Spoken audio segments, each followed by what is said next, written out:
못했으면 뭐 못한 대로 이렇게 하면 됩니다. 자, 첫 번째 S는 뭐죠?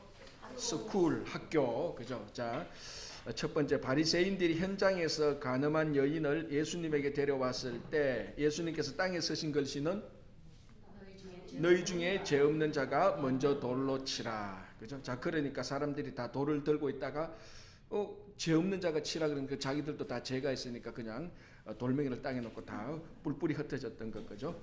자, 두 번째, 나중에 예수님은 다시 죄악된 바리새인들과 맞부딪혔었다. 그들은 화가 나서 그분을 돌로 쳐서 죽이려고 했다. 그러나 아직 예수님의 때가 되지 않았기 때문에 예수님은 지나가셨다. 자, 이게 우리가 성경을 보면은 모든 것들이 그 앞에도 일어날 수 있고 그 뒤에도 일어날 수 있음에도 불구하고 그때 일어나는 것은 하나님의 때, 하나님의 타이밍입니다. 그죠? 제가 종종 얘기하는 것이 우리 신앙생활도 하나님의 타이밍을 알면은, 다른 말로 하나님의 스케줄을 알면은 지금 우리가 고민하고 걱정하는 일들이 대부분 다 해결됩니다. 그죠?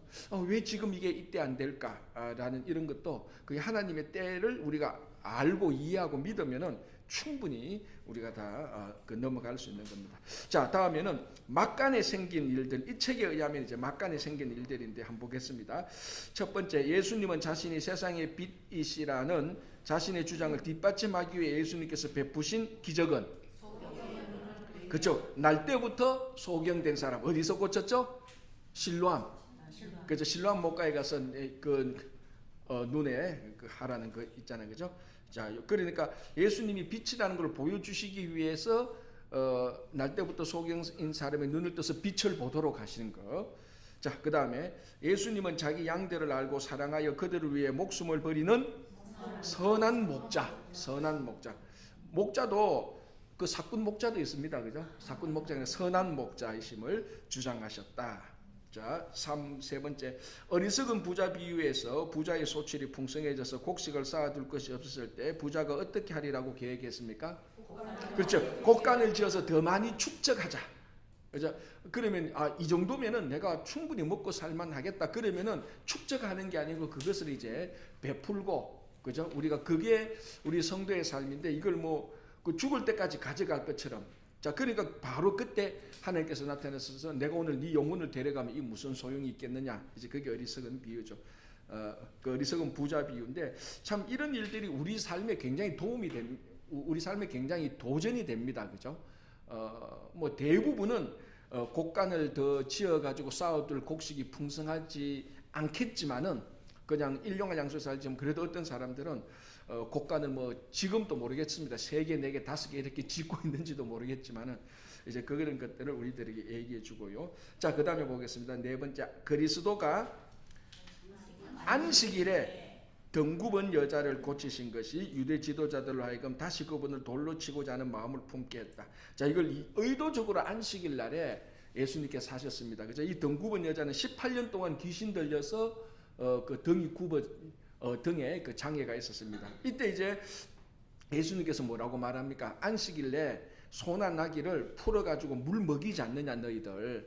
자, 그런데 이 18년 동안 귀신 들린, 그리고 이 여인에 대해서 뭐라고 말합니까? 아브라함의 딸이라고 말하거든요. 제가 이 공부할 때는 전번에 공부할 때는 제가 중요하게 안 했는데 사실은 좀 어쩌면 놓친 건데, 여러분 귀신 들린 딸을 하나님께서 아브라함의 딸이라고 말했거든요. 우리는 보통 귀신 들린 딸을 뭐라고 어떻게 생각합니까? 저거 벌 받았다, 마귀 자식이다, 저주 받았다 이렇게 생각하거든요. 그런데 예수님께서는 그 여인을 아브라함의 딸이라고 말을 합니다. 아브라함의 딸은 것은 굉장히 존중하는, 굉장히 귀한 사람을 말하는 거거든요. 그래서 그 귀신 들린 사람에 대해서 아브라함의 딸이라고 보는 그 예수님의 그 마음, 그것이 굉장히 중요하죠. 자, 그러니까 그런 사람을 안식일에 고쳐야 되냐 안 고쳐야 되냐, 그게 안식일이라는 그 율법의 제도가 사람의 생명을 다시 살리는 데는 전혀 어떤 장애가 되어서는 안 되는 겁니다. 그죠? 자, 다음에 3번 충성에 초점을 맞추며 한번 보겠습니다. 1번, 자, 갈로 이렇게인데요. 제자는 예수님을 따르는 대가를 계산해야 하며, 그 다음에 충성스러운 자가 되어야 한다. 주인은 작은 일에서의 충성 여부를 보아 그 종에게 얼마나 많은 책임을 부여할지 한다. 자, 2가지. 제자는 예수님을 따르는 대가를 계산해야 됩니다. 이게 이제 우리 복음서를 보면 망대를 지을 때 너희들이 계산을 해야 되지 않느냐. 얼마 동안에 지을 거다. 비용이 얼마 들 거다. 그래서 인부는 몇 명이 필요할 거다. 이런 것을 계산을 하고 망대를 지어야 된다. 그럼 예수님을 따르는 제자들이 이렇게 지혜로워야 된다라는 거고, 그럼 지혜로우면 되느냐? 그 다음에 뭔가 충성스러워야 된다는 겁니다. 그죠? 제자에게 있어서 충성스러움, 신실함은 필수 요소입니다. 그죠? 자, 그 다음에 두 번째 보겠습니다. 종의 역할을 감사의 말 듣기를 기다리지 않고 자기에게 기대되는 바를 충실히 행하는 것이다. 그러니까 종은 칭찬받기를 바라는 게 종이 아닙니다. 종은 우리 주인이 내한테 이렇게 칭찬해 줬으면 좋겠다. 그거는 부차적인 겁니다. 주인이 해주면 좋고 안 해주면 그만이에요. 그러나 종은 진짜 주인에게 해야 될 것은 충실함, 충성, 신실함 이겁니다. 이게 우리가 오늘날 신앙생활 할 때 늘 우리가 생각해야 되는 겁니다. 주님의 일을 할 때 우리가 직분을 맡아서 무엇이든지 봉사를 할 때 뭐 교사라든지 주방 봉사라든지 성가대라든지 뭐 장로, 권사, 집사 이 직분을 할 때 사람들이 알아주면 고맙고, 그죠? 집사님, 권사님 열심히 하십니다. 알아주면 고맙고, 안 알아줘도 아무런 필요가 없습니다. 왜? 우리 목적은 충성스럽게 주님께 봉사하는 거니까. 그죠? 이걸 진짜로 잊어버려서는 안 됩니다. 그런데 이게 실제로 또 해보면은 서운한 감이 많이 들죠. 그죠? 그때마다 오늘 이제 공부한 걸 이걸 생각합니다. 종은 감사의 말을 듣는 게 아니고 충실히 일을 하는 거다라는 겁니다. 자, T는 뭐죠? T. 퉁, 무덤이죠. 자, 1번. 예수님께서 죽은 나사로를 살린 일로 인해서 바리새인들과 유대 제사장들은 어떻게 행동하기로 결정했습니까? 누구를?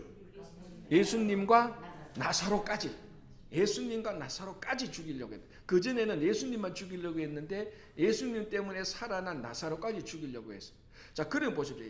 예수님은 나사로를 살리는데 살린 나사로를 바리새인들과 종교 지도자는 또 죽이려고 하고 있습니다. 이게 아이러니죠. 그죠? 예수님께서 죽으셨다가 부활하시는데, 그러니까 예수님도 부활하시고 나사로도 죽었다가 다시 살아났는데 종교 지도자들은 그 부활한 사람들을 죽이려고 하는, 이게 굉장히 모순이고 굉장히 아이러니한 일이 일어나는 겁니다. 그러니까 여러분, 우리가 신앙생활 할 때 우리가 순수하게 무슨 하나님께 봉사하고 열심히 하고 하는데 전혀 상상할 수 없는 반대의 일이 우리한테 다가와도 그걸 이상하게 여길 필요는 없습니다. 자, 예수님께서 죽은 사람을 살려주셨는데 사람이 죽은 사람을 살려준 사람을 죽이려고 하고 죽었다가 살아놓은 사람도 죽이려고 하는 겁니다. 그럼 이게 누가 했느냐? 종교 지도자들, 바리새인들이 했단 말이죠. 우리말로 하면은, 자, 이게 좀 오해는 할 필요 없겠지만 우리말로 하면은 세상 사람들이 한 게 아니고 우리 안에 내부에 같은 편입니다. 어떻게 보면. 그죠? 그러니까 주님의 일을 열심히 하고 막 봉사하고 해도 여러분들이 하나님의 일을 위해서 뭐 선교를 하고 구제를 하고 봉사를 하는데 세상 사람들이 여러분한테 상처 주지는 않습니다. 그죠? 우리 편끼리, 그래 성도들끼리 너는 왜 일을 이렇게 했냐, 뭐 저렇게 했냐, 너무 많이 했다, 적게 했다, 왜 이제 하느냐, 이런 우리끼리 이런 일 때문에 상처를 주고받는 거예요. 자, 여기도 보면은 예수님께서 죽은 나사로를 살릴 때 전혀 그 율법을 모르는 사람들, 뭐 헤롯이나 빌라도 이런 사람들이 비난하지 않습니다. 종교 지도자들 가장 어떻게 보면 같은 편 아닙니까? 그죠? 하나님을 같이 섬기잖아요. 같은 하나님을 섬기는 같은 편이라고 할 수 있는 바리새인들과 종교 지도자들이 예수님을 그냥 상처 주는 정도가 아니고 죽이려고 했던 겁니다. 나사로까지. 그죠?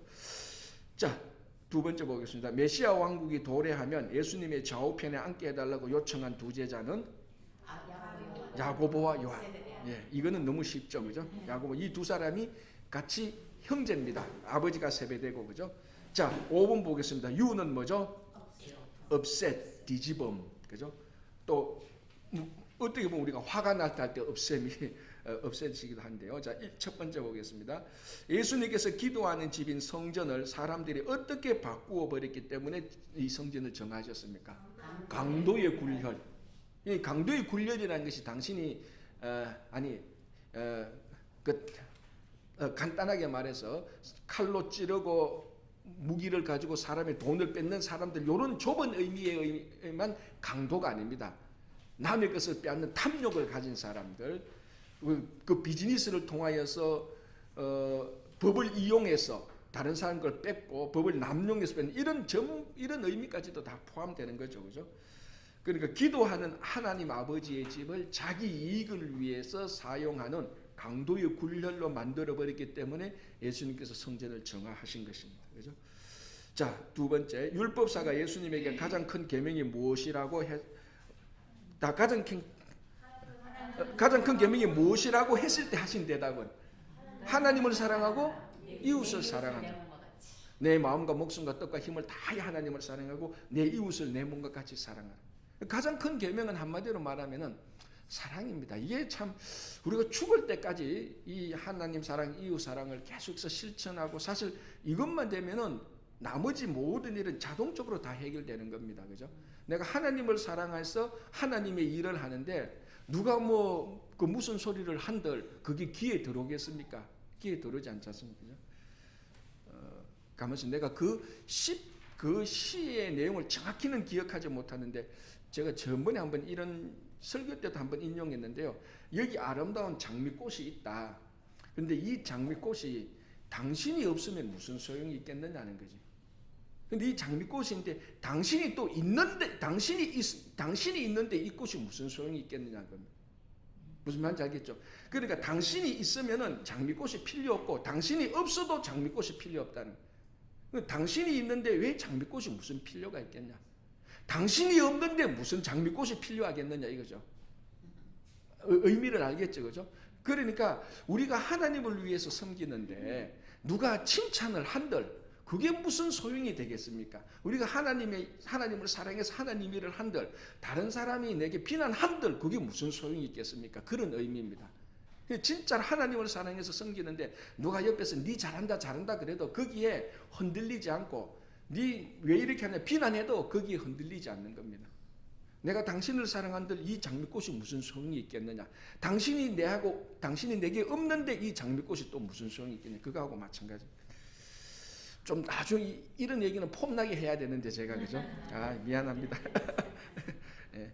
다음에 V 보겠습니다. V는 뭐죠? 비전. 이걸 환상.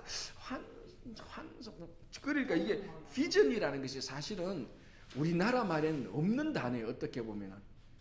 그래서 우리는 환상 이렇게 하니까 그게 자꾸 이상하게 들려서 그냥 우리도 그냥 비전 이렇게 말하는데 비전은 이 성경에서 말하는 비전은 하나님께서 우리들에게 주신 희망입니다. 사실은 하나님께서 우리에게 주신 다른 말 하나님께서 우리들에게 주신 야망이죠. 내가 만들어낸 야망이 아니고 그죠? 그래서 그걸 이제 환상 하나님께서 우리에게 주신 상상 그 환상이라고도 말할 수 있는 거죠, 그죠? 자 이제 그 비전을 보면 전부 다 이 V의 비전은 우리가 흔히 말하는 감람산 강화라는 겁니다. 산상수훈하고 다르게 산상수훈은 예수님의 사역 초기 때 한 거죠, 그죠? 그리고 어떤 산인지는 모르겠지만 산에 올라가서 말씀하신 것이고 오늘 요거는 감람산 그러니까 예루살렘 성전 맞은편에 그쪽에 이제 감람산이라는 데 있지 않습니까, 그죠? 감람원 있는데 거기서 예수님께서 말씀하신 비유들이 종말에 관한 비유들이 있습니다. 그 비유들을 가리켜서 산상수훈과 같은 표현으로 감람산 강화라고 합니다. 요 감람산 강화 때 종말에 일어나는 것에 대한 비유들이 많죠. 자, 그 중에 하나 첫 번째 무화과 나무 비유와 열처녀 비유. 자, 이 내용은 다 알죠, 그죠? 무화과 나무가 이제 열매가 익으면은 무화나무에 이제 잎이 많아지면 열매가 익히고 곧 그러니까 여름이 올 것이다. 그 징조를 보면은 알 수 있다는 무화과 나무 비유를 통하고 열처녀 비유, 지혜로운 처녀 5과 어리석은 처녀 5 다 뭡니까? 다 신랑을 기다리고 있는데 한 사람은 그러니까 다 그 등은 준비했는데 어리석은 5 처자들은 기름이 덜 준비된 거. 그래서 지혜로운 처녀는 등과 기름을 다 준비하고 그 비유죠. 자, 이 비유에서 공통적으로 주는 메시지가 있습니다. 자, 이제 그거는 마태복음 맞습니다. 여러분 그거 맞습니다. 다 종말하고 맞는데 주는 메시지. 그래서 그 종말을 위해서 우리가 어떻게 해야 된다? 준비해야 된다. 맞습니다. 그걸 이제 마태복음 24장 42절, 마태복음 25장 13절 보면 같은 말이야. 깨어 있어라. 그 말이에요. 그 말이에요. 다 같이 그러므로 너희들이 깨어 있어라. 그런 자 깨어 있어라. 그러니까 여러분 하신 말이 맞아. 다 종말을 준비해야 된다는 다 그런 말 맞습니다. 그래서 공통적으로 주신 것은 깨어 있어라라는 거죠. 자, 양과 염소 비유에서 각기 오른쪽과 왼쪽에 앉은 짐승은 오른쪽에 있는 짐승이 양입니까 염소입니까? 양. 그렇죠. 좋은 쪽이 오른쪽이고 능력 있는 쪽입니다. 성경. 자, 그렇다고 해서 왼손잡이가 화낼 필요는 없습니다. 성경에서 그랬다는 거예요. 그랬다는 거예요. 그죠? 근데 목사님 궁금한 게 있는데 예. 그 예수님의 오른쪽이 이제 양이고 이렇게 왼쪽에는 염소 이렇게 표현하잖아요. 예, 예. 그럼 우리가 볼 때의 오른쪽이 아니고 예수님에게 예. 그렇죠. 예. 우리가 볼 때 오른쪽이 아니고 예수님을 중심으로 오른쪽. 예, 오른쪽에 양. 그럼 우리가 볼 때는 왼쪽. 예, 그럴 수 있죠. 그렇죠. 예, 우리가 볼 때는 다르죠. 예수님에게 있어서는 오른쪽, 여러분 볼 때는 예수님은 뭐 시간을 초월하니까 왼쪽 오른쪽 하여튼 오른쪽이라는. 예, 하여튼 오른쪽. 하여튼 오른쪽. 그러니까 그 성경에서 오른쪽, 오른팔은 좋은 의미입니다. 긍정적인. 그래서 하나님의 전능하신 왼팔이라고 말한 적은 한 번도 없어요. 다 내가 오른손으로 한 오른손. 그죠? 자, 그렇다고 해서 뭐 지금의 왼손잡이가 나쁘다 뭐 그런 의미는 아니고 그 한 상징이에요, 상징. 그죠? 자, 그럼 오른쪽에 있는 짐승이 양이고 이 사람들은 헐벗고 배고 약한 자들이 먹을 것이 없고 마실 것이 없을 때 그 사람한테 먹을 것과 마실 것을 준 것이 예수님에게 하신 것이다.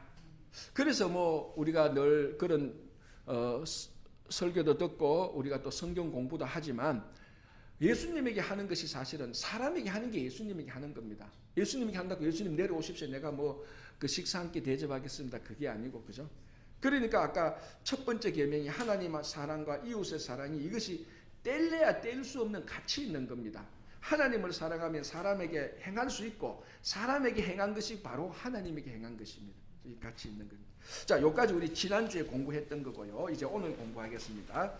오늘 이제 자, 요거 하기 전에 A, B, C, D, E 한번 우리 쭉 한번 훑어보고 하겠습니다. 자, A 엔젤. 자, 엔젤은 자, 그러니까 A 한다고 엔젤 지금 영어 공부하는 게 아니에요. 엔젤은 뭡니까? 예수님께서 탄생하기 전에 천사들이 나타난 수태고지, 그죠? 자, B, birth, 예수님의 탄생, 그죠? 다음에 C, 카펜터는 뭡니까? 예수님의 어린 시절. 그리고 예수님이 카펜터니까 목수. 이 목수는 나무만 다룬다기보다도 사실 목수, 석수 같은 의미라고 제가 얘기했죠, 그죠? C, 카펜터. 다음에 D가 뭐죠? 더버. 자, 더버는 뭡니까? 세례 받을 때 성령 오신 것. 자, E, enemy 뭡니까? 시험 받은 거. 시험 받은 사탄에게 시험 받은 거. A, B, C, D, E, F 팔로 제자들. 예전에 그리고 제자들을 선택하신 F 다음에 G 게스트. 게스트는 뭡니까? 갈릴리 가나에 예수님께서 손님으로 가셔가지고 거기 물로 포도주를 만드신 것. 그리고 H 하우스 클리닝 맞죠? 그 뭡니까? 성전 정화. 자, 예수님께서 예수님께서 공생애 때 성전을 3번 간 걸로 되어 있습니다. 그죠? 그래서 첫 번째 갔을 때 성전 정화한 거. 그리고 이게 지금 이제 학자들 간에도 주석가 가는데 약간 좀 아직 얘기인데 마지막에도 또 했던 또 그런 게 있습니다. 그죠? 자, 하여튼 요건 초기 때 나온 거. H 다음에 I 인터뷰 때 누가 나오죠? 니고데모가 나와서 했던 핵심 질문은 뭡니까? 어떻게 하나님의 나라를 볼 수 있고 영생을 얻을 수 있겠냐? 그러면 그 대답은 뭡니까? 그 인터뷰 대답은 거듭나야 된다. 그러니까 자기는 거듭나야 되는 것을 엄마 뱃속에 들어갔다 나와야 되느냐? 왜냐하면 그 당시 사람들은 전부 다 율법 중심의 행동은 행위 중심이라 그랬습니다. 이게 다 장단점은 있지만 그죠? 그러니까 거듭나야 된다니까 행위 중심으로 생각하니까 엄마 뱃속에 들어갔다 나와야 되느냐? 그렇게 생각해야 돼. 그게 아니고 물과 성령으로 거듭나야 되는 것. 자, H.I. 다음 J. 제이콥스 웰. 야곱의 우물. 누구? 사마리아 수가의 여인. 그죠? 다음에 H.I.J.K. 킨. 친족. 예수님의 친척. 이거 어디서 일어난 거 말하죠? 나사렛에서 예수님의 친척들이 예수님을 하여튼 예수님의 친척 때 그건 어릴 때고 어릴 때가 아니고 그때 말씀 나사렛에서 예수님이 이제 메시아라고 하니까 그 친척들이 오히려 예수님을 그 해치려고 했던 그런 것들. 그다음에 K, 그다음에 L. 로케이션은 뭡니까? 가버나움. 예수님 사역의 제일 중심지, 갈릴리의 제일 중심지, 갈릴리 바닷가에 있는, 그죠? 그다음에 L, N, 메시지, 예수님의 교훈, N, 네이처, 자연, 예수님을 자연을 그 갈릴리 바다라든지 이런 것을 그 자연을 다스린 것, N, M, N, O, 오포지션, 대적자들, 뭐 바리새인들, 뭐 사두개인들 이런 사람들, O 다음에 P, 패러블, 비유로 말씀하신 것, O, P, 그다음에 Q, 퀘스천, 질문들, O, P, Q, R, 레벨레이션, 예수님 계시, 예수님께서 말씀하신 다음에 H, R, S, 스쿨, 오늘 했는 거 스쿨, 다음에 T, 툼, 오늘 했는 거 툼, 나사로 부활, 그죠? 나사로 살린 거 그까지 하겠습니다. 자, 이제 오늘 어디 가는가 하면 페이지를 81페이지 보겠습니다. 그죠? 7번, 7장 최암흑기. 이제 십자가 시대로 들어가는 겁니다. 자, 읽으면서 제가 좀 얘기할게요. 자, 지상생애 중에 예수님은 세상에서 가장 놀라운 가르침을 우리에게 주셨고 또 가장 완전한 본을 보이셨다. 그러나 하나님의 구원 계획을 완성하면서 그분이 하신 모든 말씀과 행동을 확증한 것은 그분의 죽음과 부활이었다. 그러니까 이 앞에 예수님께서 여러 가지 사역하신 것들, 이 모든 것들이 확정되는 것, 예수님의 죽음과 부활에서 확정되는 것. 그래서 바울이 말했지 않습니까? 부활이 없으면 우리들의 믿음도 헛되고 우리가 전하는 것도 헛되고, 그리고 부활이 없으면은 뭐 우리말로 하면은 우리들의 신앙 자체의 기본이 안 된다는 거예요. 그래서 오늘 이 책에서도 예수님의 모든 말씀, 행동을 확증한 것은 어떤 비유나 예수님께서 물 위로 걸으신 이 정도가 아닌가. 갈릴리 가나에서 뭐 물로 포도주를 만든 게 아니고 그분이 죽으셨다가 부활하신 것. 이게 예수님의 말씀 행동을 확증한 것입니다. 그죠? 자, 그러니까 어떤 대적을 이겨도 예를 들어서 우리가 뭐 다윗이 골리앗을 이겼다. 뭐 그러니까 뭐 아수르 군사를 뭐 18만 명을 이겼다. 이런 것도 다 중요하지만 결국 가장 마지막에 극복해야 될 대적은 뭡니까? 죽음입니다. 사망이죠. 그래서 바울이 사망아 너의 쏘는 것이 무엇이냐? 막 이렇게 이제 마지막에 바울이 그 죽음을 놓아두고 그 고민하는. 그러니까 결국은 인류의 메시아가 된다는 것은 많은 나라를 정복하고 나라를 백성들을 잘 다스리는 이런 것도 중요하지만 인류의 가장 궁극적인 메시아는 인간의 죽음을 해결해야 됩니다. 이거 해결하면 이거 해결 안 되면 그냥 죽고 나라가 일어났다가 망하는 이런 거에서 불과합니다. 그 결국은 죽음을 극복해야 되는데 그게 죽음과 부활하신 예수 그리스도라는 거예요. 그렇죠? 자, 십자가 시대는 예수님이 배반을 당하는 것으로부터 하늘에 오르시기까지 그 결정적 사건들에 초점을 맞추고 있다. 자, 뒷페이지의 그림에서 당신은 부활 전에 일어났던 이 수많은 사건들이 어떤 사건들인지 몇 가지나 알아볼 수 있는가? 자, 요거 한번 보겠습니다. 그 다음에 82페이지에 십자가 시대 사건들 한번 보겠습니다. 자, 여기 이제 그 뒤에 일어난 건데 여러분들 막 이렇게 혼재대에서 섞여서 알고 있는 것을 한번 쭉 정리해 보겠습니다. 1번, 유다가 예수님을 배반하려고 제사장들과 만났다. 맞죠? 그죠? 은삼십이 이제 거래를 하는 거죠. 그 다음에 제자들의 발을 씻겼다. 요거는 무슨 요일이죠?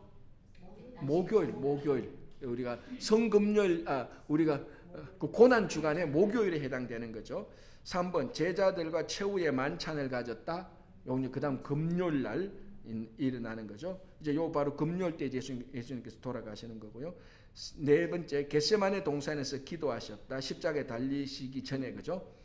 다섯 번째, 체포되어서 밤새도록 신문당하시고, 여섯 번째, 로마 군병들이 예수님을 조롱하고 때리고, 일곱 번째, 두 강도와 함께 십자가에 못 박히고, 여덟 번째, 흑암이 땅을 덮고, 아홉 번째, 성전 휘장이 둘로 갈라지고, 열 번째, 군병들이 예수님의 무덤을 임봉했다. 그러니까 여기 예수님께서 8번 9번 사이에 성전 휘장이 둘로 갈라질 때 바로 요 동시에 예수님께서 예수님께서 돌아가실 때 성전 2장이 갈라지는 이런 사건이죠, 그죠? 십자가 시대 사건들 이런 것들. 자, 이제 W로 들어갑니다. W는 뭔가 하면 washing. 이게 설거지를 말하는 게 아니고 발을 씻는 겁니다. 발을, 그죠? 세수하는 게 아니고. 자, 보겠습니다. 배반을 당하시기 전 목요일 밤에 예수님과 제자들은 유월절을 지내기 위해 예루살렘의 한 다락방에 모였다. 수종을 드는 종은 없었지만 입구에는 수건과 물대야가 놓여 있었다. 사람들은 먼지가 많은 길을 샌들을 신고 다닌 탓에 식사를 하기 위해 식탁에 둘러앉기 전 반드시 발을 씻어야 했다. 자, 이건 원래 여러분 이런 얘기 많이 들었을 겁니다. 이제 이때는 먼지가 많기 때문에 항상 사람들이 집에 오면은 제일 먼저 하는 게 발을 씻어야 됩니다. 더러우니까. 이제 그걸 누가 하느냐? 종이 하는 거죠. 종이 이제 주인이 들어오거나 주인의 손님 들어오면은 이제 그걸로 이제 발을 씻고 안으로 들어오게 하는, 하도 더러우니까 이제 그거 하는 것입니다. 자, 제자들은 각기 자기 자신이나 다른 사람들의 발을 씻기 위해 종의 역할을 하는 것이 그리 중요하다는 생각을 하지 못했다. 나중된 자가 처음 된 자가 되리라고 예수님께서 말씀하셨음에도 불구하고 제자들은 그리스도의 나라에서 가장 큰 자가 누구냐고 언쟁을 벌였다. 자, 여기서 두 가지. 첫 번째 먼저 이제 예수님께서 발을 씻기 위해서 다 준비해 놓은 것, 이제 그건 그다음에 한번 보고요. 자, 이렇게 이제 예수님께서 발을 씻기고 이제 성금요일 이제 마지막 한 주잖아요, 그죠? 고난 주간이잖아. 요거 끝나고 예수님께서 금요일 밤에 돌아가시는데 요때까지도 제자들은 뭐라고 있었습니까? 누가 크냐라고 서로 견주고 있었다는 겁니다. 거기 이제 누가복음 22장 14절에 30절 보면은 그래도 지금 예수님께서 제자들의 발을 씻기고 있는데 발을 씻기고 하는데도 그는 여전히 못 알아듣는 겁니다.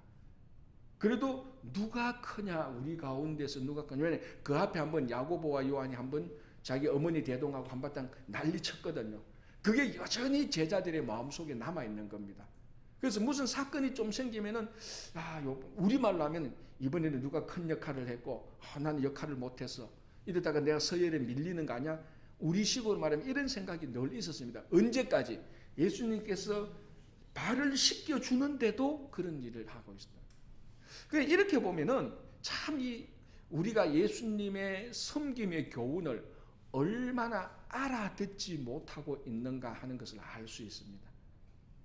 자, 그런데 이제 이런 것들을 자꾸 여러분들이 무지한 것을 정당화하기 위해서 핑계로 이용하지 마시고, 무슨 말씀인지 알겠죠? 제자들도 그랬으니까 우리는 이렇게 살아야 돼. 그렇게 생각하지 말고 우리는 여기에서 예수님께서 하신 일에 대한 도전을 받아야 되는 거예요. 그죠? 자, 예수님께서 발을 씻기는데, 자, 이거는 있을 수가 없는 일이죠. 그죠? 주인이, 스승이 제자의 발을 씻긴 종교는 없습니다.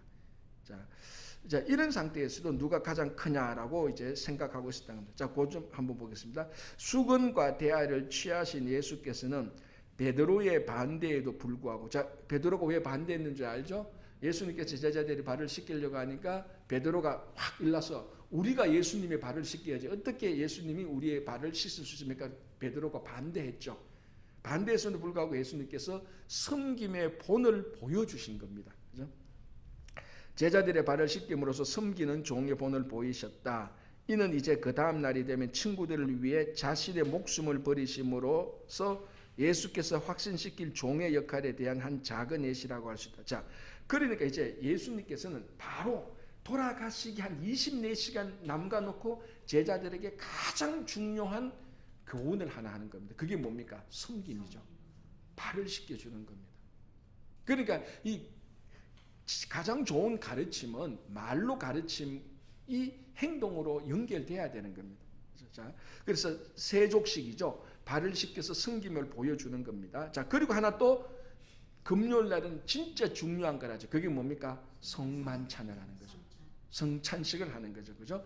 이제 그게 유월절 날에 너희들이 이것을 기념하라 했는 그 전성을 그걸 계속해서 이어받아서 예수님께서 예수님의 살과 피를 내어줌으로 말미암아 그 유월절 그 예식을 완전히 완성시키는 겁니다. 그게 성찬입니다. 그죠? 자, 볼게요. 이는 이제 그 다음 날이 되면 친구들을 위해 자신의 목숨을 버리심으로써 예수께서 확신시킬 종의 역할에 대한 한 작은 예시라고 할 수 있다. 하나님이 과연 당신을 사랑하시고 당신을 사랑하시는지 알고 싶거든 교회의 한 기념 예배에 참석해 보라. 성찬, 성례전, 주의 만찬, 주의 상 등 여러 가지 이름으로 불리우는 성찬에 한번 참여해 보라는 겁니다. 이제 이 책은 그러니까 처음 예수 아직 잘 모르는 사람들이 이 책을 읽는 사람들한테 예수님의 진짜 본을 알기 위해서 교회 한번 가서 성찬식을 한번 참여해 보라는 거예요. 그게 뭐 어떤 교회는 성찬, 성만찬, 주의 만찬 뭐 이렇게 표현하지만요. 자, 그러면은 이제 예수님께서 목요일 날하고 금요일 날 가장 중요한 교훈을 다 가르칩니다. 목요일 날은 섬김을 가르치고 금요일 날은 성찬을 통해서 자기 자신을 내어주는 걸 가르칩니다. 그래서 피를 주고 살을 주는 이제 그게 성찬이죠. 그래서 세족식을 통해서 섬김을 보여주고 성찬을 통해서 그러니까 성찬을 통해서 예수님의 살과 이것을 함께 나누는 그죠? 그 죽음의 동참에서 함께 나누는 것을 보여주고 십자가에서 자신의 몸을 다 내어주는 그래서 우리가 성찬을 통해서 예수님의 살과 예수님의 피에 동참하게 되는 겁니다. 우리가 다. 그래서 똑같이 예수님의 살과 피를 받아 먹으로써 똑같이 예수님처럼 되는 거죠. 그래서 우리가 어떻게 되는가 하면 예수님의 마음을 가지게 되는 겁니다. 그래서 그게 이제 성찬이고 그 성찬을 통해서 이제 사랑하는 제자들을 만드는 거죠. 그리고 십자가에 통해서 자기 그 성찬에서 먹었던 살과 피가 십자가에서 예수님께서 내어준 걸로 다 되는 겁니다. 그래서 십자가에 통해서 자기 자신을 내어주고 성찬을 통해서는 거기 함께 참여한 사람들이 서로 예수님의 살과 예수님의 피에 동참하게 됨으로 말미암아 똑같이 예수님처럼 되고 그래서 교제가 되고 그래서 성찬에 초기 교회 때는 같은 성찬에 참여하면 원수가 형제로 되는 것으로 봤습니다. 근데 오늘날은 우리는 성찬을 참여해도 원수는 여전히 원수로 남고 그죠? 여전히 저 인간은 저 인간으로 남고 나는 내 인간으로 남는데 원래 성찬은 그게 아닙니다. 왜냐하면 왜 그런가 하면 똑같은 예수님의 피와 살에 동참하기 때문에 그래서 똑같이 예수님처럼 되는 겁니다. 그래서 이게 가장 진정한 의미에서 진짜 여기서 교제가 일어나는 겁니다. 그래서 성찬에 참여하면 화해와 화합과 용서가 다 일어나는 거야 되는 거예요. 왜? 이제는 더 이상 성찬에 참여함으로 내가 아니고 예수님이 되기 때문에. 그래서 가장 중요한 걸 다 하죠. 목요일 날 세족을 통해서 섬김을 보여주고 성찬을 통해서 우리가 예수님처럼 되어서 화해와 사랑과 용서가 일어나고 그리고 십자가에서 예수님이 자기 자신을 내어주는 것을 우리가 보게 되는 거예요. 그렇죠? 자, 그런데도 이제 그 앞에는 제자들이 그래도 누가 크냐 이렇게 생각하고 있었던 이런 것들을 보여주는 겁니다. 자, 잠시 후면 십자가에서 찢어질 자기의 몸과 흘려질 자기의 피를 생생하게 기억할 수 있도록 예수님은 두 가지 재료를 사용하셨다. 떡과 포도주는 오늘날 우리까지도 하나님의 불면의 사랑을 기억하게 해준다. 그래서 예수님께서 성찬 최초의 성찬식을 말하면서 예수님께서 다시 올 때까지 이것을 기념하라고 합니다. 그래서 우리 교회도 횟수와 이런 것은 이제 교회마다 다 다르겠지만은 1년에 최소한 몇 번 정도는 대부분의 교회들이 1년에 몇 번 정도는 반드시 어떤 형식으로든지 성찬을 통해서 예수님께서 오실 때까지 예수님께서 우리에게 내어주신 살과 피에 동참하게 되고 그 동참하게 된 그 성도들이 서로 예수님처럼 교제하게 되고 그리고 예수님의 죽으심을 우리가 기억하게 하는 거죠. 이게 굉장히 중요한 우리가 직접 예수님의 삶에 동참하게 되는 한 예시가 되는 겁니다. 이제 여기서부터 이제 우리가 밖에 나가서 세상에 나가서 예수님처럼 살게 되는 하나의 출발점이 되는 겁니다. 그래서 가다가 또 넘어지고 깨지면 다시 또 모여서 성찬하고 다시 또 우리가 또 회개도 하고 또 화합하고 화해하고 그렇게 해서 예수님 오실 때까지 계속해서 이 성찬을 우리가 유지하는 겁니다. 그렇죠? 자, 볼게요. 그 다음에 주님을 배반하기 위해 유다가 식사 중 떠나자 예수님은 11 제자에게 경고하셨다. 베드로는 결코 주님을 부인하지 않겠다고 열렬히 맹세했다. 자, 이 성찬 첫 번째 성찬 때에 이제 유다가 가룟 유다도 그 성찬에 참여를 했어요. 참여를 하고 난 다음에 밖으로 나가는 겁니다. 그리고 난 다음에 베드로는 자기는 절대로 예수님을 부인하지 않겠다고 맹세를 하죠. 그러나 베드로도 나중에 다 실패하고 유다는 밖으로 나가서 나중에 이제 자살하게 되는. 근데 이 사람의 연약함과 죄성을 그대로 보여주는 겁니다. 다 이제 그럼에도 불구하고 베드로는 다시 회개하고 예수님의 다시 제자가 됐지만 유다는 계속 그 길로 그냥 자살의 길로 가는 겁니다. 이제 여기에 중요한 것은 회개가 또 들어가는 겁니다. 그렇죠? 자, 요거 보겠습니다. 베드로는 결코 주님을 부인하지 않겠다고 열렬히 맹세했다. 그럼에도 불구하고 바로 그날 베드로는 그리스도를 알지조차 못한다고 3번씩이나 부인했다. 그리고 위험에 직면하자 예수님의 나머지 친구들도 다 도망갔다. 자, 요 순간에 예수님께서 체포되는 순간에 제자들도 사실은 다 도망갔습니다. 아무도 예수님과 함께 동행하면서 나는 이 사람의 제자입니다 라 말하면서 예수님과 함께 체포되거나 예수님과 함께 한 제자는 아무도 없었습니다. 그나마 제일 왔다 갔다 한 게 베드로죠. 그나마 멀찍이 따라갔지 않습니까? 어떻게 되나 그래도 궁금하기도 하고 그래도 자칭 타칭 수제자인데 내가 이래도 되나 뭐 그런 것도 있었을 수도 있겠죠. 멀찍이 따라갔습니다. 그러니까 나머지 남자 제자들은 다 도망갔고 예수님이 십자가에 달려 돌아가실 때 거기 있었던 사람은 여자들밖에 없었다라는 것도 우리가 알 수 있고요. 그러니까 이게 3년 동안 키웠는데 3년 동안 훈련시켰는데 실제로 자기 스승이 십자가에 달리니까 다 도망가 버리는 겁니다. 우리 연약함을 보여주는 겁니다. 그죠? 자, 그럼에도 불구하고 이제 사도행전에 들어가면은 이 사도들이 전부 다 요한 빼놓고는 다 순교까지 가게 되는 우리가 아는 이제 그 사도들 제자들이 되는 겁니다. 그런데 이렇게 형편없는 사람들이 사도행전에 들어가면은 예수님의 부활을 경험하고 완전히 예수님을 구주로 고백하고 성령의 인도하심을 받고 살아가게 될 때 이제 예수님처럼 사역을 하게 되는 것입니다. 여기에 이제 우리의 희망이 있는 거죠, 그죠? 우리의 본이 있는 것이고. 자, 83페이지 제일 마지막 절. 예수께서 겟세마네 동산에서 고민하여 기도하는 동안에도 제자들은 그분과 함께 기도하고 군인들을 살피기 위해 잠시 동안조차도 깨어있지 못했다. 예수님은 홀로 임박한 고난과 죽음에 직면하셨다. 내 아버지여, 만일 내가 마시지 않고는 이 자리 내게서 지나갈 수 없거든 아버지의 원대로 되기를 원하나이다 라고 그분 또 기도하셨다. 예수님께서도 십자가를 지는 게 얼마나 힘든 줄 알았습니다. 그러나 결국 결론은 뭡니까? 아버지의 뜻대로, 하나님의 뜻대로 하소서라고 이제 그렇게 가는 거죠. 그죠? 자, 처형 보겠습니다. 이제 X입니다. execution이죠. 자, 제자들이 두려워하여 도망치는 가운데 예수님은 체포되어 밤새도록 5차례 신문을 받습니다. 자, 첫 번째는 안나스라는 사람에게 갔는데 안나스는 그 현 제사장의 장인, 가야바의 장인이고 그 전 대제사장입니다. 이 사람한테 먼저 가죠. 먼저 가게 되고 그 다음에 이제 이 안나스가 현 제사장인 가야바로 예수님을 넘겨버립니다. 토스시키는 거죠. 자, 읽어볼게요. 전 대제사장이요 가야바의 장인 안나스, 옆 페이지에 예루살렘 지도에서 예수님의 행적을 본데 요 보고요. 다음에 현 대제사장 가야바와 공회, 그러니까 현 대제사장 가야바가 있는 것을 통해서 사내들인 공회를 통해서 이제 예수님을 신문하게 되는 것이 있습니다. 자, 그 다음에 그 밑에 줄 보면은 거짓 증거들은 일치할 수 없었지만 맹세로서 예수님이 하나님의 아들 그리스도이심이 인정되었다. 날이 밝자마자 공회는 신성 모독죄로 그리스도를 공식적으로 전제다. 자, 어쨌거나 사내들은 공회에서 막 죄를 끼워 맞춥니다.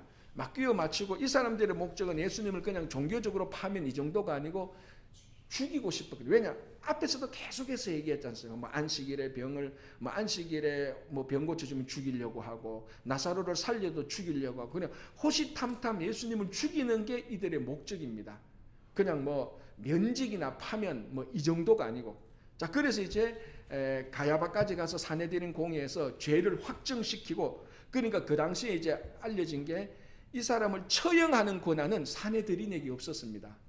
그러니까 행정기관에 보내야 되는 겁니다. 그래서 처형시키려면 뭐 물건을 훔쳤다 이 정도 가지고는 처형이 안 되지 않습니까?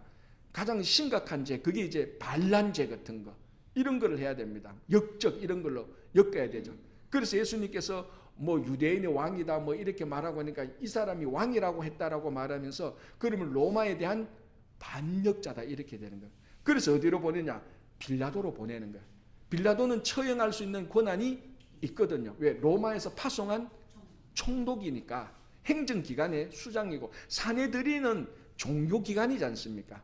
물론 종교기관에도 종교적인 죄로 돌로 쳐서 뭐 죽이거나 이렇게 할 수 있는 자기 나름대로의 규정은 있습니다. 그러나 행정기관이야말로 정식적으로 행정적인 처리를 통해서 사형을 시킬 수 있잖아요. 그래서 빌라도에게 보내는 겁니다. 자, 그런데 빌라도가 보니까, 우리가 이제 누가복음, 마태복음 보면 빌라도가 보니까 사내들인에서 넘은 그 죄를 보니까 이게 자기들 죄지, 우리 말하면 종교적인 죄지, 로마 제국이나 어떤 행정적인 죄가 한 게 하나도 없어요. 돈을 훔친 것도 아니고 사람을 때린 것도 아니고 뭐 역적했다는데 뭐 제자들 데리고 랍비가 학생들 가르치지 그렇게 가르친 것이지, 그 말을 쭉 들어보니까 로마에 뭐 반역하라 저항하라 그런 말을 한 적도 없고, 만약에 빌라도가 생각할 때는 예수를 왕이라고 말하면 다른 랍비들도 다 잡아서 처형시켜야 될 이런 판이 됩니다. 그러니까 빌라도가 보니까 죄가 없거든요. 야, 이거 어떻게 하냐 좀 고민이 되는 겁니다. 그런데 고민이 됐는데 이 사람이 갈릴리 출신이라는 걸 알았습니다. 그래서 어떻게 합니까? 헤롯에게 넘깁니다. 이 사람은 갈릴리 출신이야. 그러면 갈릴리 그 지역을 다스리고 있는 분봉왕 헤롯 안티파스에게 넘겨버립니다. 네가 해라. 이거 보니까 이 유대에서 할 게 아니고 갈릴리에서 할 거네. 그래, 헤롯 당신이 갈릴리 지역을 다스리니까 당신 지방 사람이야. 당신이 해 하고 보내버리는 겁니다. 그래서 빌라도가 헤롯에게 가는데, 헤롯은 예수님을 만나고 싶어 했었어요. 왜? 메시아로서 만나고 싶은 게 아니고 궁금했거든. 소문을 들어보니까 막 뭐 모세라고도 말하고 사람들이 뭐 이렇게도 말하고 하니까 만나고 싶었습니다. 그죠? 예. 자, 그래서 만나서 이렇게 가만히 보니까 그러니까 그 헤롯이 그 빌라도가 넘겨온 헤롯을 이제 만나서 보니까 이것도 역시 자기가 처리할 게 아니에요. 다시 빌라도에게 다시 또 보내버리는 겁니다. 그러니까 빌라도는 이거 우리말로 하면 억지로 예수님을 받고 억지로 사실 처형하게 되는 거예요. 처형이 아니라 억지로 지금 신문을 하게 되는 거예요. 근데 빌라도는 계속해서 볼 때에 죄가 없다는 것을 계속해서 우리가 복음서를 보면은 빌라도가 이 사람은 무죄하다라고 몇 번이나 얘기를 하게 되는 겁니다. 왜? 법적으로 보니까, 행정적으로 보니까 아무 죄가 없거든. 그래서 보니까 처음에 안나스한테 갔다가 가야바로 갔다가 가야바 플러스 사내들인 공에 왔다가 1차로 빌라도에게 왔다가 헤롯에게 갔다가 다시 빌라도에게 와서 빌라도가 어쩔 수 없이 그럼 뭐 너희들이 하고 싶은 대로 해라 라고 이제 예수님을 십자가에 처형하도록 내어주는 거죠. 마지 못해서. 왜냐하면은 이제 이 백성들이 요구하는 대로 안 들어주면은 이 사람들이 로마 제국에 우리말로 항소라는 뭐 이런 거 어필을 할 수 있습니다. 어떻게 어필을 하는가 하면은 저 예수라는 자가 왕이라고 말을 했는데 이 지역을 다스리고 있는 저 로마 총독 빌라도는 왕이라고 있는 반역자를 그냥 놓아뒀다. 이런 우리말로 진정서가 올라갈 수 있습니다. 예루살렘에서. 그러면 로마 황제가 그걸 봤을 때 소환시키죠. 빌라도 와서 너 이런 진정서가 왔는데 예수라는 사람이 왕이라고 말하는데 너는 아무런 행정적인 조치를 안 했느냐? 나중에 책망받게 되는 거예요. 그러면 자기가 총독직을 못하게 되는 거죠. 베드로가 아니고 빌라도도 그건 알거든요. 그러니까 이 사람들이 쉽게 말하면 로마 황제에게 진정서가 올라가지 못하도록 자기가 알아서 그럼 뭐 예수를 처형하자. 이렇게 해서 죄가 없다는 걸 알면서도 예수를 이 사람들이 원하는 대로 그럼 어떻게 하냐? 이제 십자가에 못 박으거든. 자, 그때 이제 빌라도가 하나의 묘수를 내죠. 그 묘수가 뭡니까?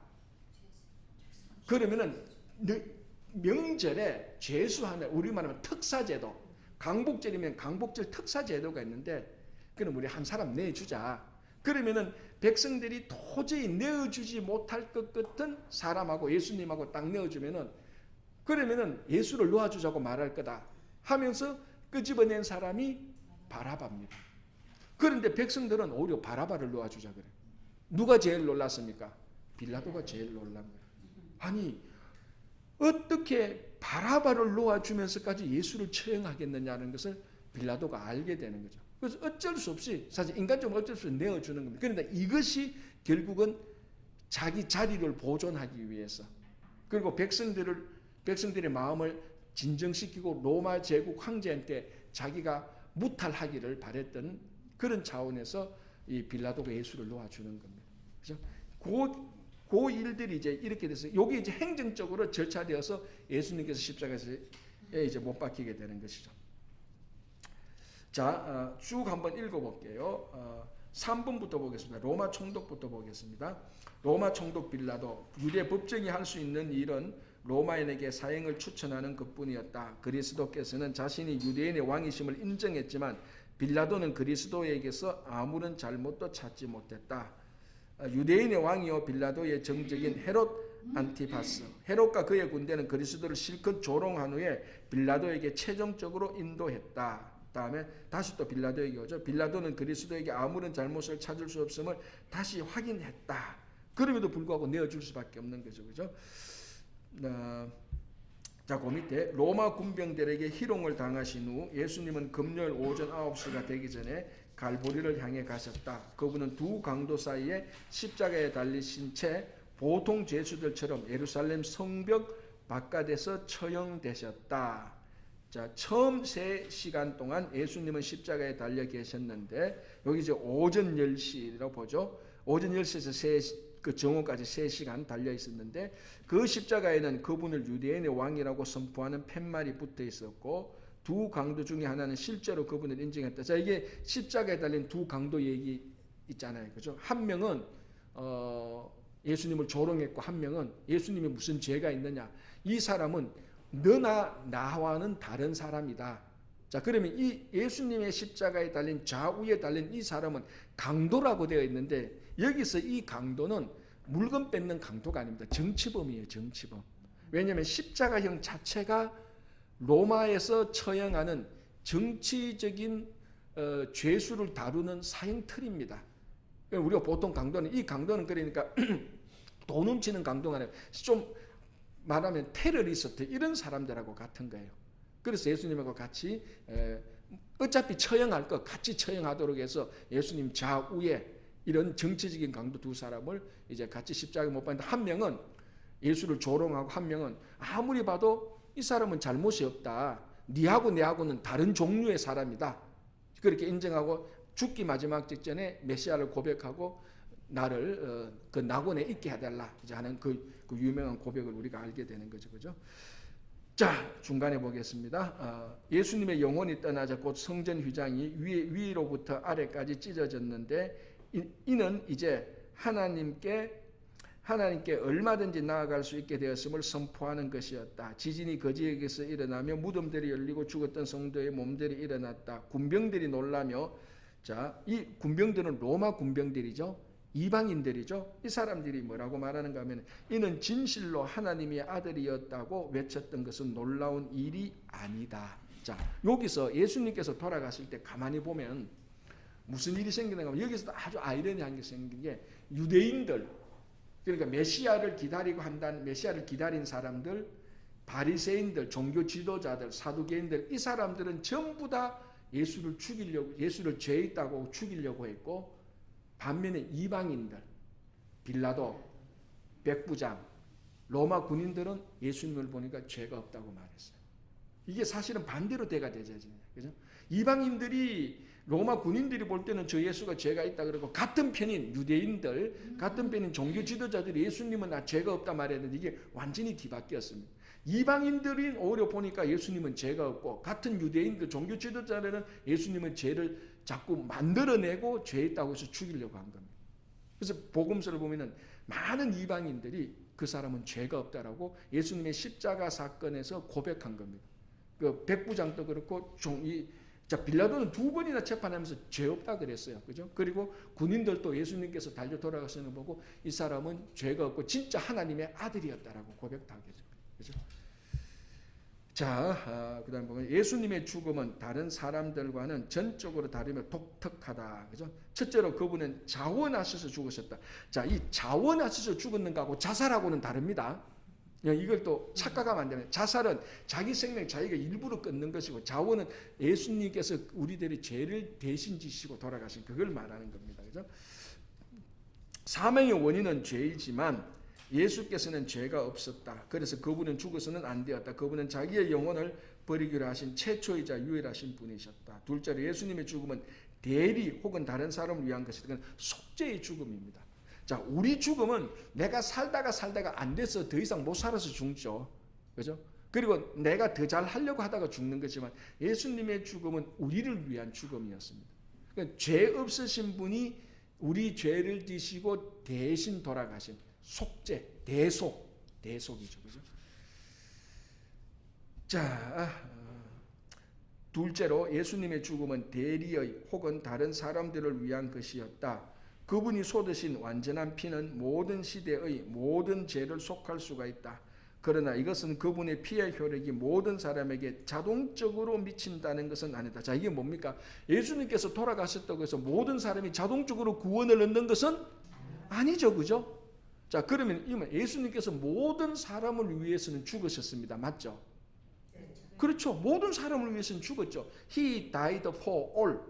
그럼 모든 사람을 위해서 죽었습니다. 그렇다고 해서 모든 사람이 다 구원을 얻는 것은 아니죠. 무슨 말인지 알겠죠? 모든 사람을 위해서 죽으셨지만 모든 사람이 구원을 얻는 건 아니다. 누가 구원을 얻느냐? 그 예수님의 죽음이 내 죽음이 될 수 있도록 어떻게? 믿음을 통해서. 그래서 예수님께서 죽으신 것이 나 같은 죄인을 위해서 죽으셨습니다라고 믿는 사람들에게 그 죽음이 효력이 발생하는 겁니다. 그 효력은 뭡니까? 결국 부활이라는 효력이 발생하는 거죠. 그 유일한 통로가 믿음이라는 겁니다. 잘난 것도 아니고 똑똑한 것도 아니고 업적도 아니고 믿음이라는 겁니다. 그래서 우리가 믿음으로 구원을 받는다라는 말이 바로 그거죠.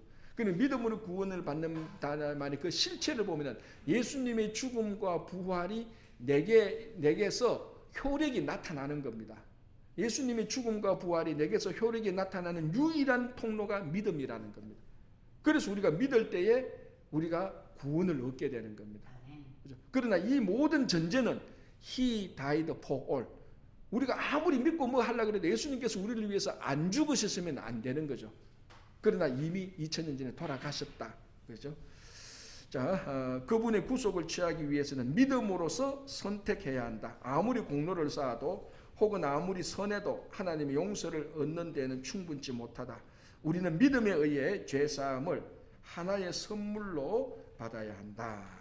자, 예수님이 죽으신 것을 확인한 후 로마들은 그 시체를 요셉이라는 제자에게 넘겨주어 매장하게 된다. 자, 그는 이제 그 시신을 이제 십자가에서 내려야 됩니다. 십자가에서 내려서 그 시신을 이제 장사 지내야 되는데 아리마대 사람 요셉이라는 사람에서 그 시신을 받아서 자기가 준비한 그 무덤에 예수님의 시신을 이제 그 장례하는 것이죠. 자, 서기관들과 바리새인들은 제자들보다 기억이 더 좋았던 것 같다. 자, 이 사람이 이 서기관들 바리새인들이 뭘 기억하는가 하면은 3일 만에 다시 자기가 살아날 것이라고 예수님께서 하신 말씀이 그게 서기관 이 종교 지도자들한테 마음에 남아 있었어요. 그래서 혹시나 그걸 핑계로 제자들이 예수님의 시신을 훔쳐가서 조작된 사건을 만들어낼까 하는 그런 마음이 든 겁니다. 자, 왜 이런 마음이 들죠? 자기들이 그렇게 할 수 있는 사람들이니까. 그죠?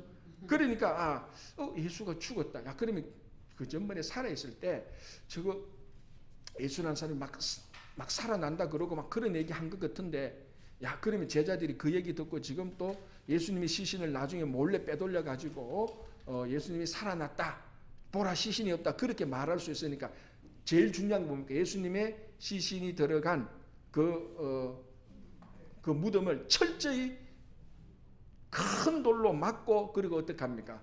로마 군병이 지키도록. 그러니까 일반 사람들이 못 들어가도록 한 거죠. 철저히 장치를 하게 된 거죠. 이게 또 나중에 부활의 증거가 되는 겁니다. 그죠? 거기서는 아무도 그 문을 열거나 로마 군사들을 몰래 들어가서 시신을 빼온 적이 없기 때문에, 그죠? 그렇게 말하는 겁니다. 그걸 얘기하는 겁니다. 자, 그렇다. 예스죠. 그렇다. 3일 만에 죽은 자 가운데서 살아나신 그 능하신 부활로 입증되다시피 예수님은 하나님이시다. 자, 부활절마다 우리는 이렇게 찬양한다. 자, 그리고 부활절 찬양이 있죠. 그 다음에 보겠습니다. 다시 사신 그리스도는 그 후 40일간 500여 명에게 10번 이상 나타났다. 이게 중요한 게 왜냐하면 예수님께서 돌아가시고 난 다음에 부활하신 그 몸이, 부활하신 분이 많은 사람들에게 실제로 나타났다는 겁니다. 그게 이제 복음서와 고린도전서 15장에 기록이 되어 있습니다. 자, 첫 번째 볼게요. 무덤 옆에서 막달라 마리아에게, 그러니까 부활하신 예수님을 제일 먼저 본 사람이 누구였죠? 막달라 마리아. 베드로도 아닙니다. 요한도 아니에요. 막달라 마리아, 여인이었습니다. 자, 예수님의 시신이 없어진 것을 알고 슬퍼하고 있을 때 그분은 그녀에게 나타나 위로해 주셨다. 자, 그 다음에 예루살렘에서 다른 여자들에게 나타났다. 이름은 모르겠지만은 다른 여자들에게 나타났고, 또 누가복음에 나는 아름다운 이야기, 엠마오로 가는 두 제자에게 동행했던 그 사람이 바로 예수님이었다는 것을 알 수 있고요. 그 다음에 11제자 중에 다시 사신 그리스도를 메우면, 요거는 좀 이상해요. 요거는 여러분 빼시기 바랍니다. 누가복음 24장 34절 3절 요거는 빼시기 바랍니다. 요거는 예수님께서 직접 나타난 것이 아니고 직접 나타났다고 하는 얘기를 들은 겁니다. 뭐 전혀 연관성이 없는 것은 아닌데, 요 부분은 예수님께서 직접 나타난 건 아니에요. 나타났다는 것을 들은 얘기를 하는 거고요. 자, 그 다음에 누가복음 24장에 보면 도마가 없던 때에 10제자들에게 한번 나타납니다. 그죠? 이게 그 유명한 그 제자들이 마침 도마가 없을 때 나타났을 때 부활하신 예수님을 본 제자들이 도마에게 말할 때 했던 도마가 유명한 말이죠. 나는 보지 않고는 못 믿는다 라고 했죠. 자, 그러니까 예수님께서 도마에게 나타나지 않습니까? 그죠? 다음에 8해 후 11제자들, 특히 도마에게 나타납니다. 이제 그때 이제 유명한 말 하시지 않습니까? 너는 나를 본고로 믿느냐? 보지 않고 믿는 자가 복이 있도다. 자, 그러면서 예수님의 창자국 얘기를 만져보라라고 말고 이제 그 도마가 유명한 고백을 하죠. 나의 주시며 나의 하나님이다라고 이렇게 말하죠. 그러니까 나를 본고로 믿느냐, 보지 못하고 믿는 자들은 복되다라는 그 유명한 말씀을 나오고요. 그러니까 지금 계속해서 부활하신 예수님께서 사람들에게 나타납니다. 자, 결정적인 거는 뭐냐면요, 갈릴리 한산에서 500여 사람들에게 나타났다고 합니다. 이게 고린도전서 15장에서 사도 바울이 고백하는 거예요. 지금까지는 예수님의 제자들에게, 주로 제자들, 예수님을 따르는 사람들에게 나타났습니다. 그럼 이거는 어떻게 오해될 수 있는가 하면, 우리말로 하면 자기 편 아니냐, 뭐 자기들끼리 다 짜고 봤다 이렇게 말하는 거 신빙성이 떨어질 수가 있다는데, 고린도전서 15장에 보면 바울이 말한 일시에 500사람에게 그대로 나타났다는 겁니다. 물론 그 500사람의 명단은 없습니다. 그러면서 바울이 뭐라고 하냐, 그 500사람이 나타났는데 그 중에 살아있는 사람도 있다. 그 중에 지금 본 사람도 있다라는 겁니다. 뭐 지금이야 그 사람이 그 남아있을 리는 없지만, 그죠?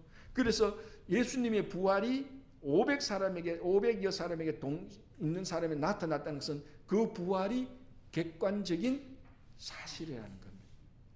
이 부활이라는 것이 이게 뭐 과학적으로 살펴보고 생리적으로 살펴볼 그런 계제가 아니고, 우리 역사 속에서 아주 특별하게, 진짜 아주 예외적으로 하나님에게 나타나신 사실이라는 겁니다.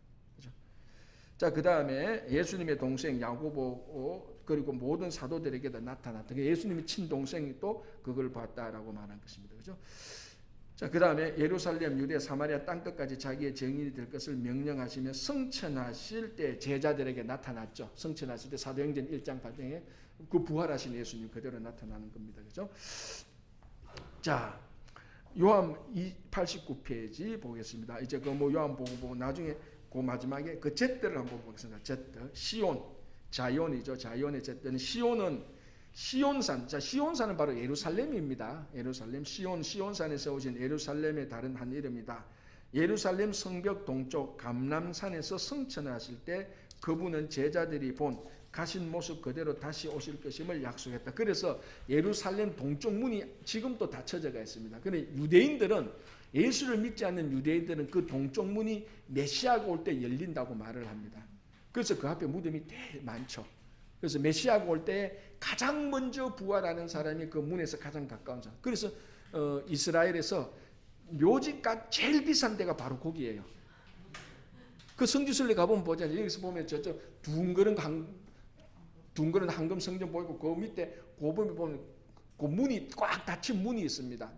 그 문을 통해서 메시아가 온다고 유대인들이 믿고 있죠. 그리고 그 앞에 묘지들이 꽉 있고 이쪽에 이제 감람산이 있죠. 다 보이는 바로 그겁니다. 그죠? 그러나 예수님께서 실제로 2000년 전에 오셨고 이제 우리가 기다리는 예수님하고 유대인들이 기다리는 메시아하고는 다르죠.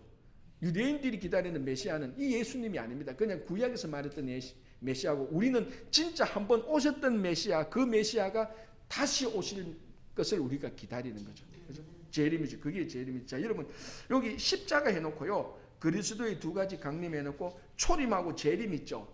잘 정리해 놓으셨어요. 아주 잘 정리해. 한번 봅시다. 초림은 뭡니까? 예수님께서 오셔서 구유에 누이셨죠. 근데 재림 때는 산 올라간 대로 그대로 보인다니까 아마 산 있는데 이런 데 내려오실 모습이고 어린 양으로 오셨죠. 처음에는요. 이제 재림은 뭡니까? 주님으로 오십니다. 그죠? 구세주, 심판주 그 주님으로 오시고요. 다음에는 예수님께서 초림에 하셨을 때는 멸시와 배척을 받으셨는데 재림하실 때는 모든 세상의 무릎이 그 앞에서 경배하게 되는 이런 것들이 있고요. 비천하시고 가난하셨는데 초림 때에는 재림 때는 부유하시고 강력하십니다. 그죠? 그리고 초림 때는 원수를 위해 죽으셨는데 재림 때는 원수를 죽이죠. 심판하시죠. 초림 때는 원수에 의하여서 원수들에 의하여서 대적자들의 십자가에 달려 돌아가시는데 재림 때는 그 원수들을 다 심판하시는 겁니다. 여기에 이제 승리가 있는 겁니다. 완전한 승리, 그죠? 다음에 초림 때는 사탄의 시험을 받으셨는데 재림 때는 사탄을 영원한 무저갱에, 그는 우리만 영원한 지옥에 이제 가두게 되는 것이고, 초림 때는 불의의 세계에서 사셨는데 재림 때는 의와 세상을 이제 불의가 완전히 없어지는 그런 세상을 만드는 것이고, 초림 때는 죄를 위해 죽고 다시 사셨는데 재림 때는 지도하시고 다시 사고 없이 영원히 사는 겁니다. 그냥 통치하시고 영원히 사는 것입니다. 초림 때 오신 것을 성육신이라고 말합니다. 이거는 하나님이 사람의 모습으로 오셨습니다. 그런데 재림 때는 하나님이 사람의 모습으로 아니죠. 부활하신 모습으로 오는 겁니다. 부활의 모습. 그죠? 그래서 명확히 보이는 겁니다. 자, 초림 때는 사람의 모습으로 오셨기 때문에 유대인들이 그걸 못 알아봤어요. 교만한 사람은 못 알아봤습니다. 그러나 재림 때는 누구든지 다 볼 수 있도록 온다는 겁니다. 자, 어떻게 하면 그를 찌른 자들도 볼 것이요. 그러니까 교만한 사람도 재림하시는 오시는 예수님을 다 보게 되는 거예요. 명확히 이제 보게 되는 것을 얘기해 주고 있습니다. 자, 90페이지 한번 마무리하면서 읽어보겠습니다. 다시 오실 것을 약속하셨다. 그 다음에 다시 오실 때 그분은 자기 사람을 영접하실 것이며 지상을 통치하실 그분의 권세에 대항하는 모든 것을 굴복하실 것이다. 지금 그분을 구주라는 우리는 그분의 나라에서 그분과 함께 다스릴 것이다. 그러니까 심판하고 통치자로 오시는 겁니다. 그러면 우리는 그분과 함께 영원한 나라에서 이제 함께 다스리며 살아가는 것이죠. 신약 성경은 그리스도의 초림으로 시작되어 재림으로 끝난다. 앞 페이지에서 초림과 재림을 대조해보라. 구약 선지자들은 그분이 오신다고 선언했고 신약 선지자들은 그분이 다시 오실 것이다 라고 했습니다. 이렇게 해서 끝나죠. 자, 그러면은 아까 제가 얼핏 말씀드린 것처럼 구약의 메시아들은 그분이 다시 오실 것이다 라고 말했는데 신약에서는 진짜로 다시 오셨습니다. 왔는데도 못 알아봤죠.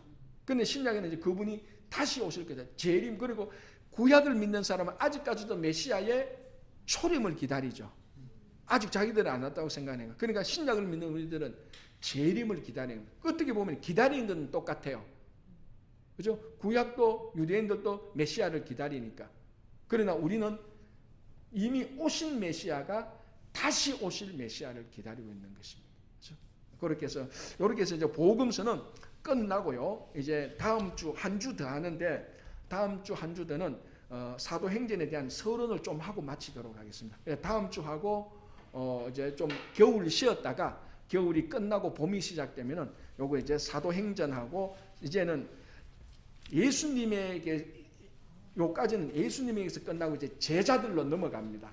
그 제자들 가운데서 가장 탁월한 제자 사도 바울 이야기가 이제 1차, 2차, 3차 선교 여행을 통해서 이제 그 지중해 세계를 우리가 다 이제 보게 되는 겁니다. 그래서 다음 주에 새로운 공동체 요거 서론까지 우리 하고 요번 가을 학기는 마치도록 하겠습니다. 요까지 오늘 하도록 하겠습니다. 기도할게요.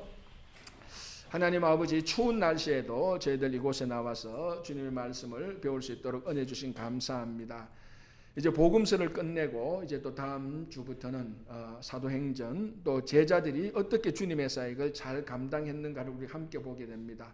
이렇게 우리가 말씀을 공부하면서 다시 우리의 마음이 열리고 귀가 열리고 눈이 열릴 수 있도록 도와주시고 우리의 강팍한 마음이 부드러운 마음이 되어서 주님의 말씀을 기쁨으로 받아들이고 늘 말씀의 사람이 될 수 있도록 순종의 사람이 될 수 있도록 저희들을 인도하여 주시옵소서.